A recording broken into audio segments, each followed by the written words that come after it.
Welcome to this video on Johnnie Cochran, Civil Rights Crusader. We will explore his pivotal role in one of the most significant police brutality cases. This video centers on the Abner Louima case, a brutal incident that sparked a search for justice and exposed deep systemic issues within the NYPD. Abner Louima, a Haitian immigrant, became a symbol of police brutality. He was severely beaten, tortured, and sexually assaulted by NYPD officers after an arrest outside a Brooklyn nightclub. Several officers were involved in the attack and subsequent cover-up. Justin Volpe was the primary assailant, and Charles Schwartz was accused of helping restrain Louima. The legal team included Johnnie Cochran as the lead civil attorney, alongside local attorneys Brian Figeroux and Carl Thomas, forensic expert Barry Scheck, and civil rights litigator Sanford Rubenstein. The brutal assault occurred on August 9, 1997. Louima was severely beaten, taken to the 70th Precinct Station, and dragged into a bathroom where officers tortured him with a broken broomstick.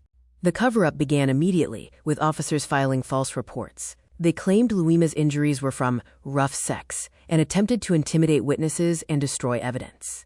The U.S. Department of Justice intervened, filing federal criminal charges. Officers faced charges for civil rights violations, assault, obstruction of justice, and false reporting. In the Schwartz trial, Officer Charles Schwartz was convicted of aiding assault and participating in the cover-up. This was a rare successful federal police brutality prosecution. Justin Volpe entered a guilty plea, admitting to assault, torture, and violating Abner Louima's civil rights. He was sentenced to 30 years in federal prison. Cochran began the civil suit, reframing the narrative from a single rogue officer to a systemic failure. He argued the entire NYPD culture allowed brutality to flourish and failed to protect communities. Cochran humanized Louima, presenting him as a hardworking immigrant and dedicated family man. Louima became a symbol for the urgent need for reform. Forensic evidence, documented by Barry Scheck, was crucial. It helped reconstruct the brutal assault and demonstrated that the attack was intentional. The case exposed systemic corruption, officer collusion, witness intimidation, and false reports transformed the case into a significant civil rights indictment. The civil settlement was a record $8.75 million, with contributions from the City of New York and the police union. This large settlement acknowledged the institutional failure in the Abner Louima case. The case exposed police brutality, racialized violence, and failures of internal oversight, generating national awareness. The settlement became a national turning point.